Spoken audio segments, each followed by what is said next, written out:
My name is Emma, and I grew up in a small, quiet town called Willow Creek. It's one of those places where everyone knows everyone, and life moves at a slow, peaceful pace. The streets are lined with tall trees, and most of the houses have big yards where kids play and neighbors wave at each other as they pass by. Our house is a cozy two-story with white shutters and a little garden out front, where my mom loves to plant flowers every spring. My parents and I have lived there for as long as I can remember. It's always felt like a safe place, filled with laughter and calm moments. The kind of place where you can hear the birds in the morning and watch the sunset from the porch in the evening. I'm an only child, which means I've always gotten a lot of attention and care from my parents. They've always made sure I had everything I needed and more. They're the kind of parents who show up to every school event, cheer me on no matter what, and take the time to listen when I want to talk about something. My mom is gentle and patient, always ready with kind words or a warm hug. She's the one who makes sure I eat well, keeps up with my studies, and encourages me to follow my interests.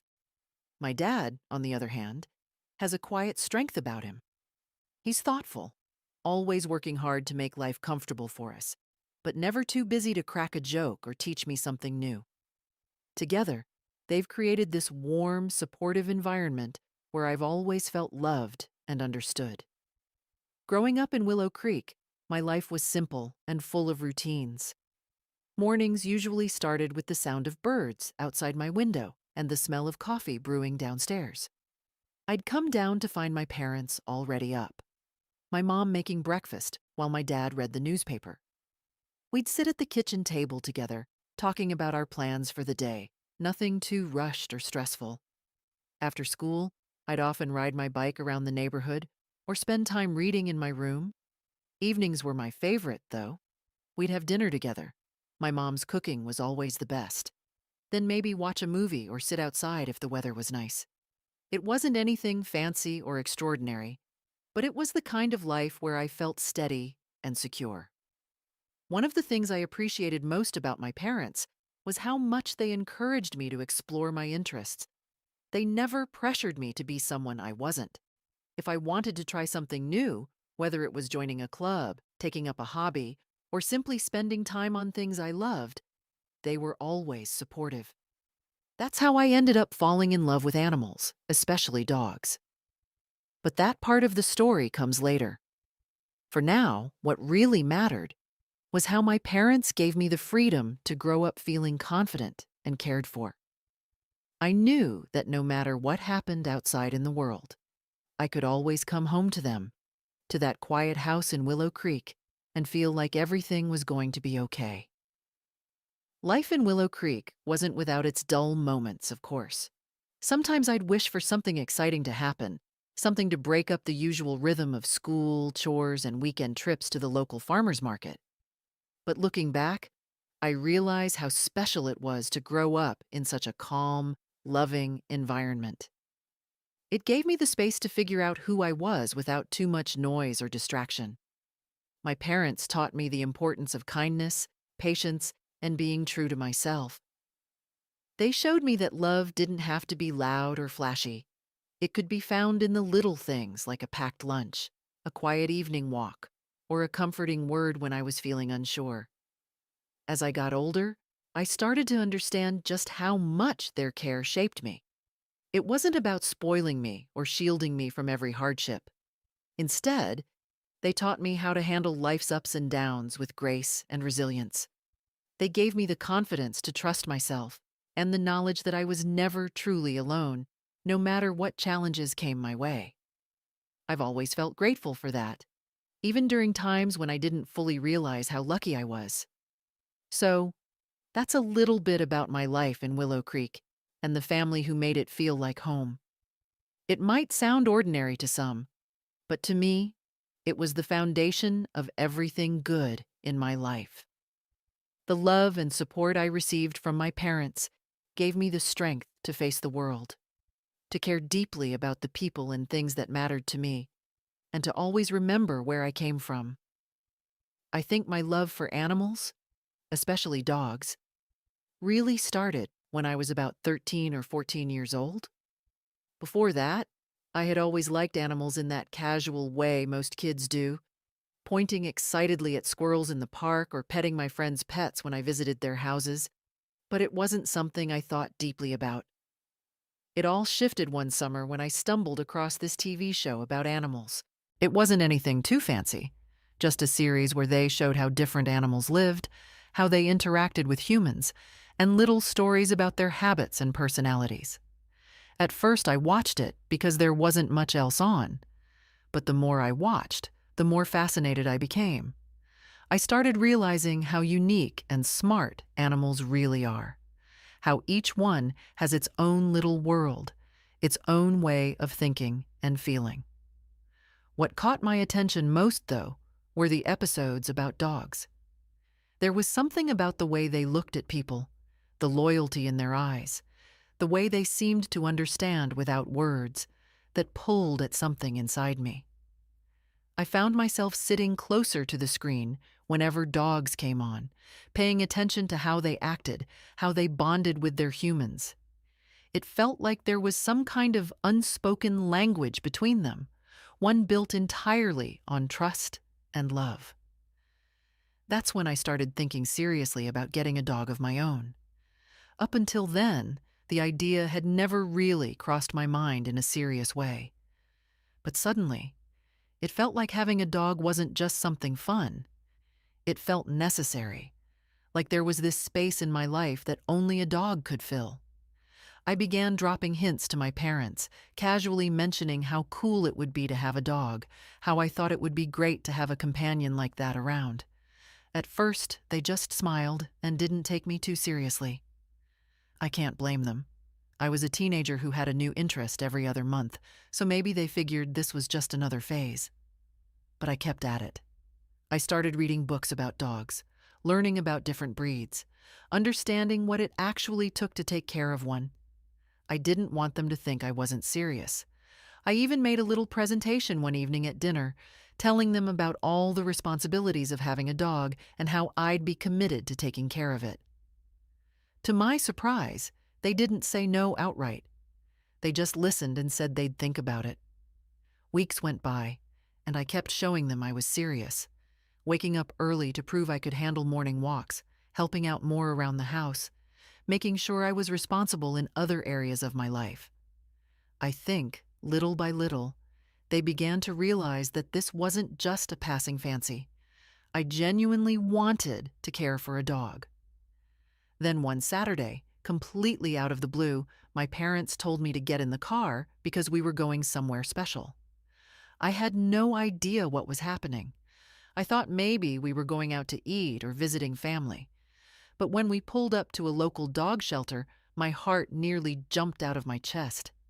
I couldn't believe it. They were finally giving me the chance to meet some dogs and maybe even bring one home.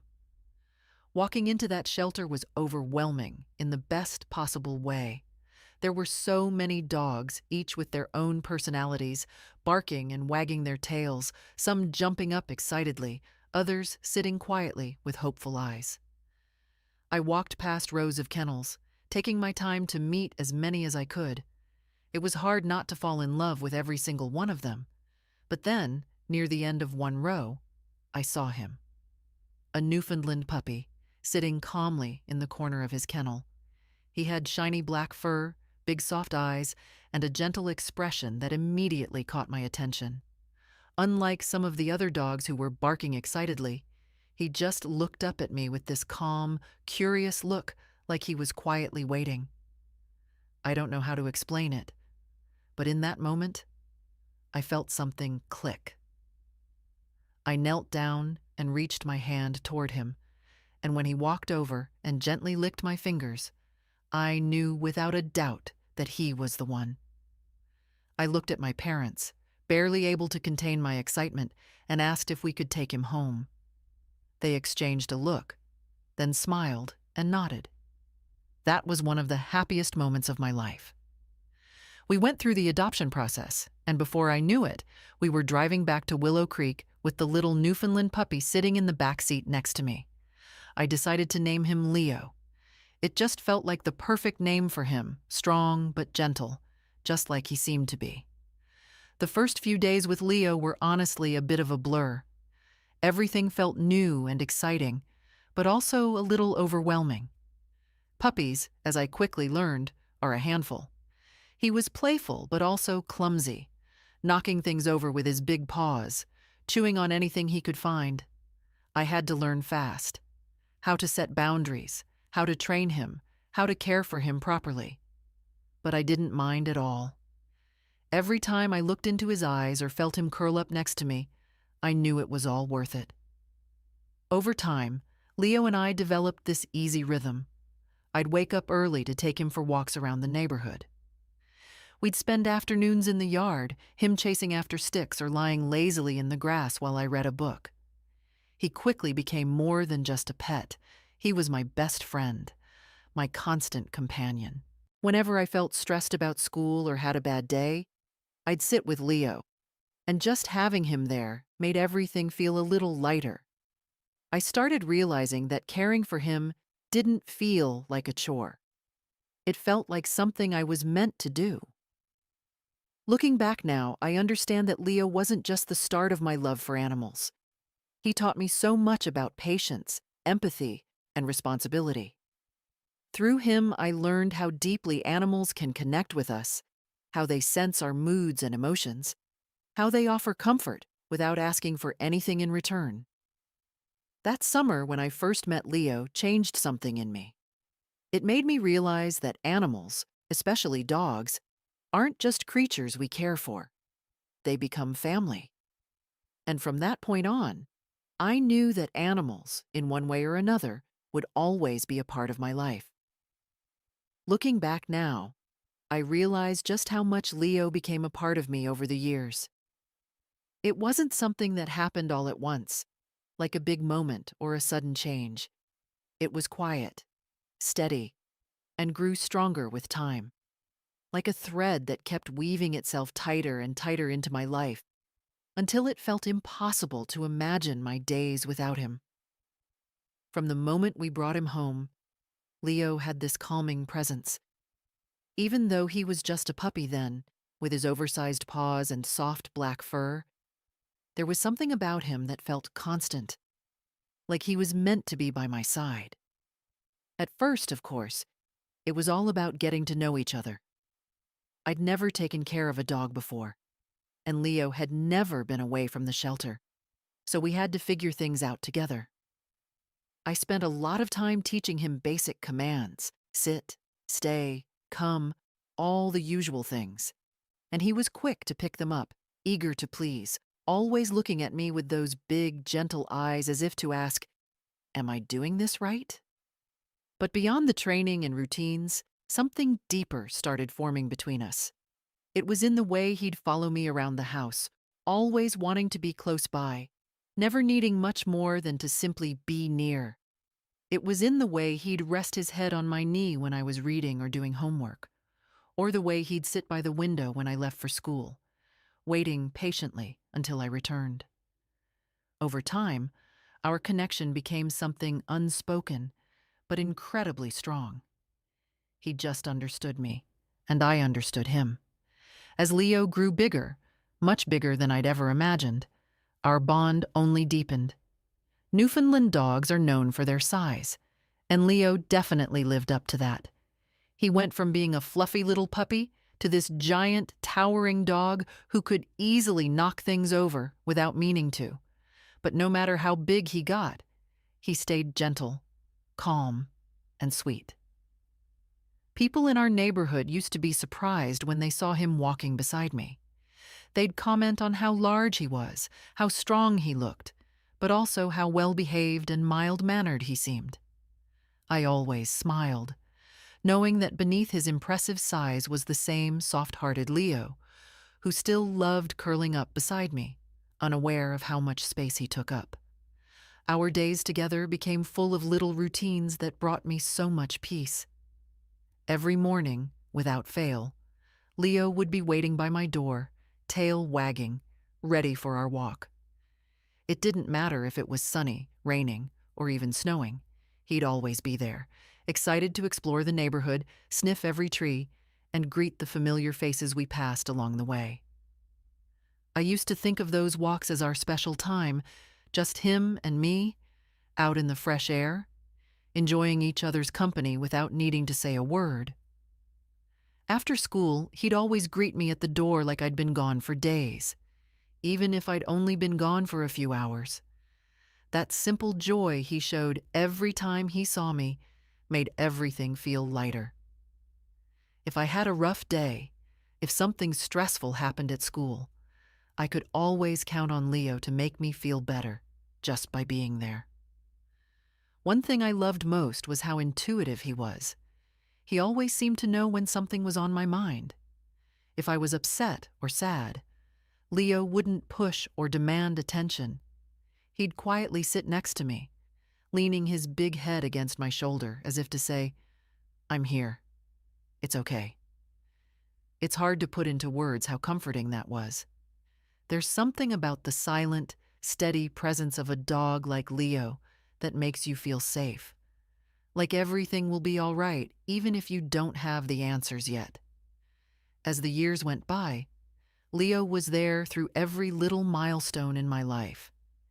He was there when I got my first part-time job, when I struggled through tough exams, when I had fights with friends, or when I spent weekends just lying in bed, trying to figure out who I was and what I wanted to do. Through all of it, he remained the same, loyal, patient, and always by my side. One of my favorite memories is from a summer evening when I was about 16. It had been a long, tiring day, and I felt weighed down by everything: school, growing up, all the usual teenage worries. I sat out on the back porch, staring up at the stars, trying to make sense of things. Without me even calling him, Leo came over, sat down next to me, and rested his head on my lap. It sounds simple, but in that moment, it felt like everything I needed, that quiet, steady support. He didn't need to do anything more than just be there. It was one of those moments where I realized how deep our connection had become. It wasn't about words or actions. It was about trust, about knowing someone has your back without question. Even small, everyday moments stood out. Watching TV together in the living room, Leo sprawled out on the floor, his head occasionally nudging my hand for a scratch behind the ears. Or lazy afternoons where he'd nap at my feet while I worked on projects, his soft breathing filling the room with a sense of calm. He was more than just a pet. He felt like a constant, like part of the very fabric of my life. My parents noticed it too. They used to joke that wherever I went, Leo wasn't far behind, and it was true. We had this rhythm, this unbreakable routine, built on years of small moments that somehow added up to something big.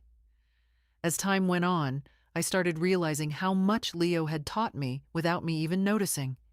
He taught me about patience, about caring for someone else, about being present and attentive. Loving him wasn't just about feeding him or walking him. It was about being there, truly there, every day. And in return, he gave me a kind of unconditional loyalty that's hard to describe if you haven't experienced it. There's a quiet strength in that kind of bond, something that stays with you long after the moment has passed. Now, when I think back on those years with Leo, it's not one big event or dramatic story that stands out. It's all the small, everyday moments, the walks, the quiet evenings, the way he always seemed to know when I needed him. Those were the things that made our bond so strong. We grew up together in a way. I watched him grow from a playful puppy into a calm, steady giant.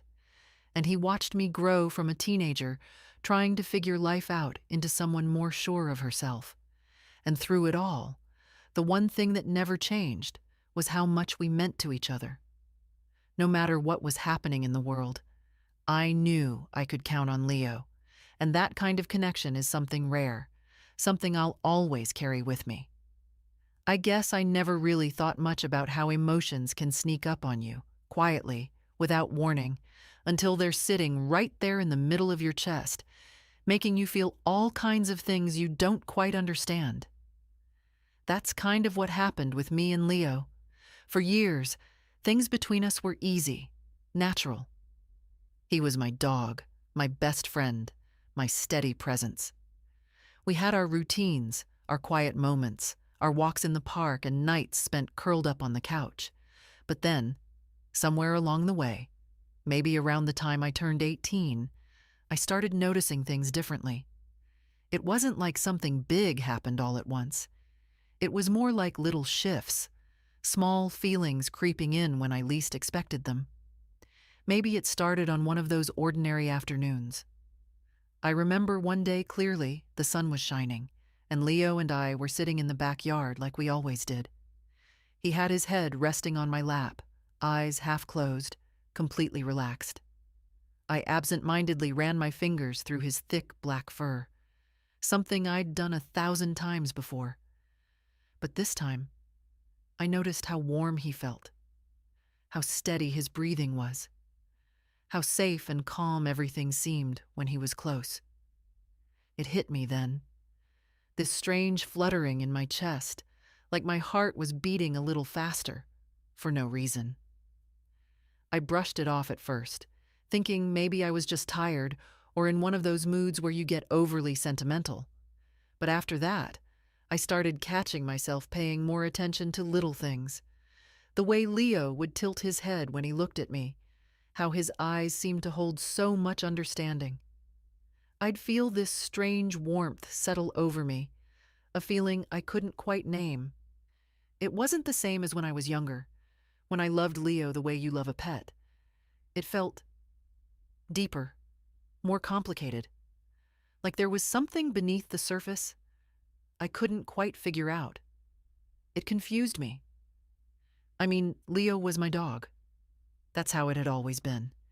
But now, every time he brushed up against me or looked at me a certain way, I felt this tug inside, like there was something unspoken hanging between us. I started to wonder if it was just because I was growing up, about to leave home, and maybe I was clinging to the things that felt familiar and safe. Maybe it was just the fear of change, of knowing that soon I'd have to step out into the world without Leo by my side every day. But even telling myself that didn't make the feelings go away. They kept creeping in at the most unexpected times, like when we'd be out walking and he'd stop to look back at me, waiting patiently. And I'd feel this strange pull in my chest. Or at night, when he'd curl up beside my bed and I'd find myself lying awake, listening to the sound of his breathing, feeling this quiet ache I couldn't explain. I didn't talk to anyone about it. How could I? It wasn't something I even understood myself. I figured maybe it would pass. Maybe I was just being overly emotional, reading too much into things. But instead of fading, the feelings seemed to grow stronger. It wasn't anything dramatic or obvious. From the outside, everything between us probably looked the same. But inside, it felt like there was this constant hum, this quiet awareness that something had shifted. I noticed how my heart would speed up when he nuzzled against me, or how I'd feel this strange warmth in my chest when I caught him looking at me with those big, soft eyes. It wasn't just affection. It felt deeper, more layered, something I didn't quite have words for. And because I couldn't explain it, I kept it to myself. I kept going through the motions, doing all the things I always did, walking him, feeding him, playing with him. But all the while, that quiet ache kept sitting there, just beneath the surface. I'd find myself thinking about it late at night, lying awake and staring at the ceiling, wondering why things felt different now, why something so familiar suddenly felt complicated.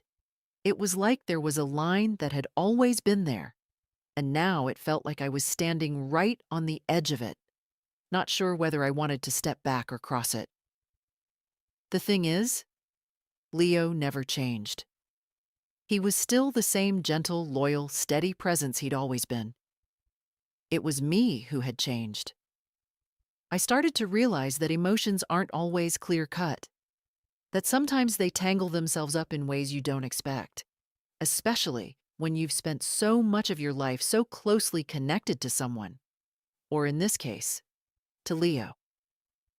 There were moments when I'd catch myself wondering if maybe it was just the thought of leaving soon, of heading off to college and leaving everything I knew behind, that made me feel this way. Maybe I was just holding on too tightly to what felt safe and familiar.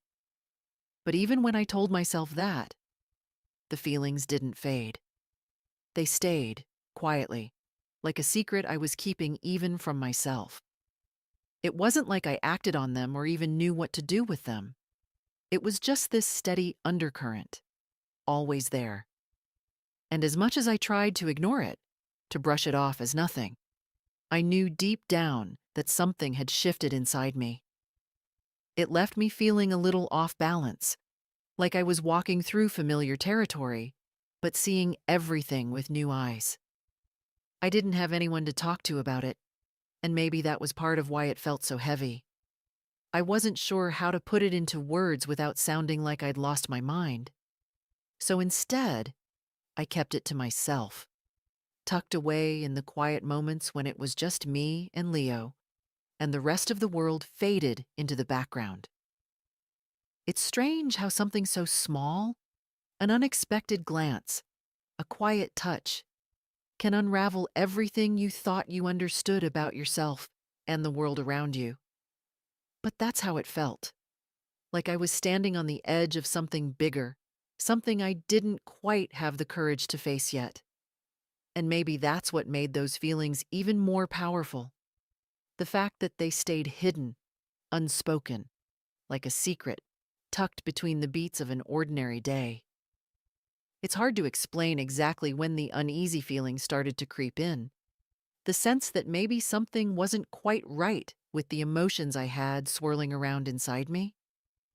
For a while, I was doing my best to ignore it, brushing it off like it was nothing, convincing myself that I was just overly emotional, or maybe too attached because of how long Leo and I had been together. I kept telling myself that it was normal to feel close to someone who had been by your side every single day for years. But the truth was, somewhere deep down, I knew that the way I was feeling had shifted into something I didn't quite know how to handle. It wasn't the innocent, simple companionship we had when I was younger. There were moments, quiet, in-between moments, where I'd catch myself feeling something heavier, more intense. At first, I tried to shove it down. I didn't want to question it too much because even thinking about it made me uncomfortable. It was like standing in front of a door I wasn't sure I wanted to open. So I avoided it. I filled my days with distractions, school, hanging out with friends, scrolling endlessly through my phone, anything to keep my mind off that strange feeling sitting in the pit of my stomach whenever I was alone with Leo. But no matter how much I distracted myself, it always crept back in. Every time Leo curled up next to me, every time his eyes met mine with that soft, knowing look, I felt that flutter of confusion in my chest. It got to the point where I couldn't fully relax. It felt like something was building up inside me, something I couldn't talk about, couldn't explain. And because I couldn't make sense of it, I kept it bottled up. I started to notice how tense I felt around Leo sometimes. It wasn't his fault. He was just being the same loyal, loving dog he'd always been. It was me who had changed, me who was reading into things too much. But knowing that didn't make the feeling go away. It only made me feel worse, like I was doing something wrong just by thinking the way I was. That guilt sat heavy on my chest, day after day. I kept asking myself why I couldn't just go back to how things were before, when everything felt simple and easy, when I didn't have these complicated emotions getting in the way. But no matter how hard I tried to shake it, the feelings stuck. And with them came this constant tug-of-war inside me. Part of me wanting to hold on to that closeness with Leo, another part of me feeling like I was crossing some invisible line without meaning to. It got to a point where I couldn't ignore it anymore. I had to face it, whether I liked it or not. I spent a lot of nights lying awake, thinking, trying to untangle everything in my head. I kept asking myself why I felt so conflicted, why something that used to feel so pure and straightforward now felt so heavy. And the more I thought about it, the more I started to understand that maybe it wasn't really about Leo at all.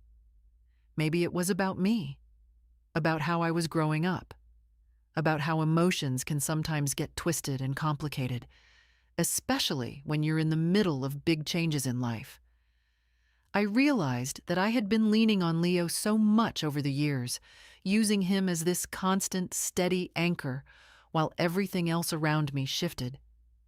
He had been my safe place, my comfort, the one who was always there when I needed him.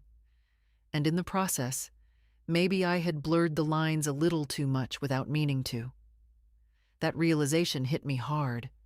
It made me see that as much as I loved Leo, there needed to be boundaries. Not because he had done anything wrong, he hadn't, but because I owed it to myself and to him to understand where the line was between love and dependency, between closeness and something that could turn unhealthy if I wasn't careful. It was a difficult thing to accept. Part of me felt ashamed for even having to think about it, but I knew deep down that the only way forward was to be honest with myself. I couldn't let my emotions spiral into something that didn't feel right, something that would eventually hurt both of us. So, little by little, I started setting quiet boundaries. I didn't stop loving Leo, not at all. I still walked him every morning, still sat with him in the evenings, still let him curl up beside me when he wanted to. But I also made a conscious effort to remind myself of the roles we played in each other's lives. He was my dog, my companion, my friend, not something to project all my tangled emotions onto. It wasn't about pushing him away or creating distance in a cold, harsh way. It was more about gently reminding myself of the difference between affection and emotional dependency, between love and something that could turn confusing if left unchecked. As I worked through it, I also started reaching out more to other people, spending more time with friends, talking more openly with my parents, finding new outlets for my feelings. It helped me see that Leo didn't have to be the only place I found comfort and security. There were other people, other parts of life that I could lean on too. And as I did that, I noticed something shift inside me. The heaviness I'd been carrying around started to lighten. The confusing emotions that used to sit in the back of my mind lost some of their grip. I realized that loving Leo didn't mean losing myself in the process. It meant being strong enough to love him in a way that was healthy and balanced.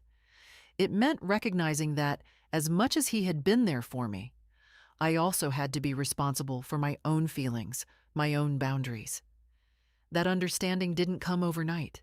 It took time, and there were still moments when the old feelings crept back in, trying to pull me down. But each time, I reminded myself of what I'd learned, that love, real love, means knowing where the line is and respecting it.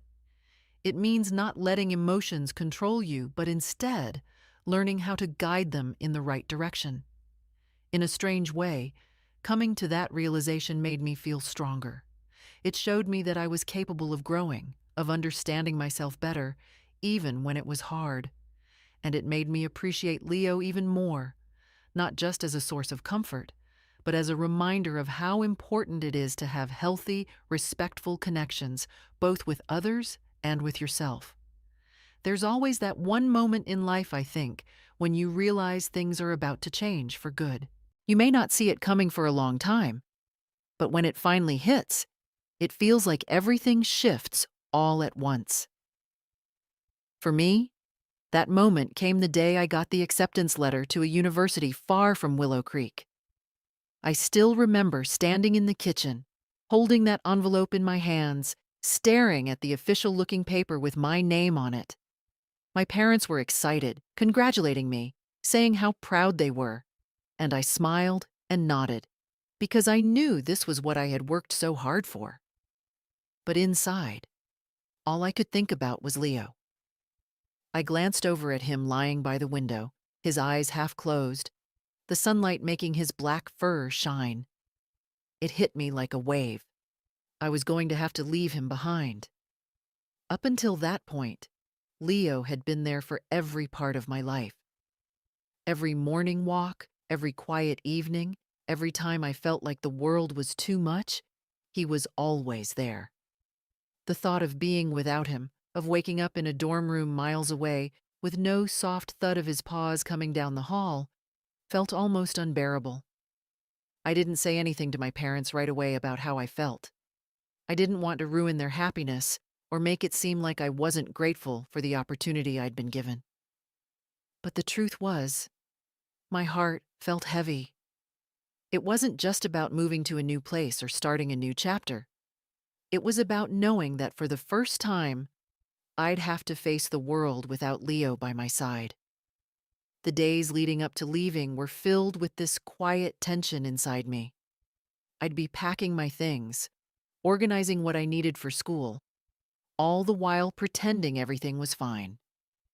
But every time I looked at Leo, lying there with his usual calm, patient expression, it felt like there was a clock ticking down in the background, counting the days, the hours, the minutes. I'd catch myself sitting next to him more often, just quietly stroking his fur, memorizing the way he felt, the way he'd nudge his nose against my hand like he always did. It felt like no matter how much time I spent with him, it would never be enough to prepare me for saying goodbye. I think Leo sensed something was different, too. Animals are smart that way. He started sticking a little closer to me, following me from room to room, sitting by the door whenever I went out, almost like he knew something big was coming. It broke my heart a little every time I saw him looking at me with those soft eyes, not understanding exactly what was happening, but knowing that something felt off. The night before I left was the hardest. The house felt too quiet, too still. I sat in my room with all my bags packed, and Leo was lying at the foot of my bed like always. I couldn't help but think about all the years we'd spent together, all the little routines that had shaped our lives. It felt impossible to imagine stepping out into the world without him waiting for me when I got home. I lay there, staring at the ceiling, trying to prepare myself. But I couldn't shake the sadness that clung to me. I wondered if he'd feel lonely, if he'd understand why I had to leave, if he'd be okay without me. I leaned over and wrapped my arms around him, burying my face in his soft fur, whispering that I loved him and that I'd never forget him. He didn't move much, just let out a quiet sigh and rested his head against me like he understood. The morning I left, everything felt like it was moving too fast. My parents were loading my suitcase into the car, checking last-minute things, talking about the drive ahead. I stood by the doorway, trying to soak in every detail of the house, every familiar sound, every small moment. Leo sat quietly by the steps, his head tilted slightly, watching me with those big, gentle eyes. I knelt down one last time, holding his face in my hands, looking into those eyes that had been with me through everything. I wanted to say something meaningful, something that would explain how much he meant to me, but all I could manage was, "I'll miss you, buddy." He leaned forward, pressing his head against me, and I felt this ache in my chest so strong it almost made me want to stay. But I knew I couldn't. Life was moving forward, whether I was ready or not. As we drove away, I looked back and saw him standing there in the doorway, still watching, his tail barely moving. That image stayed with me long after the house disappeared from view. It wasn't just about leaving a place. It felt like I was leaving behind a part of myself, the part that had grown up safe and loved, with Leo always by my side. The first few weeks at school were hard. Everything was new and unfamiliar. The dorms felt empty. The city felt loud and overwhelming, and there were so many faces, so many people, but none of them knew me the way Leo did. I'd catch myself looking at photos of him on my phone, thinking about our walks, the quiet evenings, the feeling of him resting his head on my knee. There were nights when I felt completely out of place, and all I wanted was to be back in Willow Creek, lying on the floor with Leo beside me, feeling that calm, steady presence that had always made everything feel okay. But little by little, I started to realize something. As hard as it was to be away from him, I was learning how to stand on my own. The things Leo had taught me, patience, loyalty, how to love without conditions, those lessons stayed with me, even when he wasn't physically there. I began to understand that stepping into adulthood wasn't just about leaving home. It was about carrying all those important parts of your past with you while making room for new experiences. Leo had been my constant for so long, but now it was time for me to figure out who I was without leaning so heavily on that comfort. It wasn't easy, and there were still days when I missed him terribly, but I started to see that the bond we had wasn't something that distance could erase. Every time I felt overwhelmed or unsure of myself, I'd think back to those quiet moments with Leo. His calm eyes, his steady breathing, the way he made me feel safe without ever saying a word. It reminded me that I was capable of being strong on my own. That realization didn't come overnight, and there were definitely days when I felt like giving up. But slowly, I began to find my footing. I made new friends, discovered new interests, started building a life that felt like mine.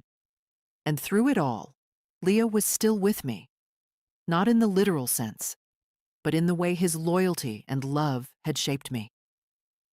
Looking back, I realized that leaving wasn't just about walking away from something. It was about stepping toward something new. It was about taking everything I'd learned, all the love and lessons, and using them to build a life for myself. Leo had been such a big part of my journey, and though it was painful to say goodbye, I knew it was necessary. Growing up means making hard choices, facing change, and learning how to move forward without forgetting where you came from. And even now, when I think about home, when I think about Willow Creek and those quiet mornings and long walks, I still feel that connection. Leo will always be part of me, a reminder of where I started and how far I've come.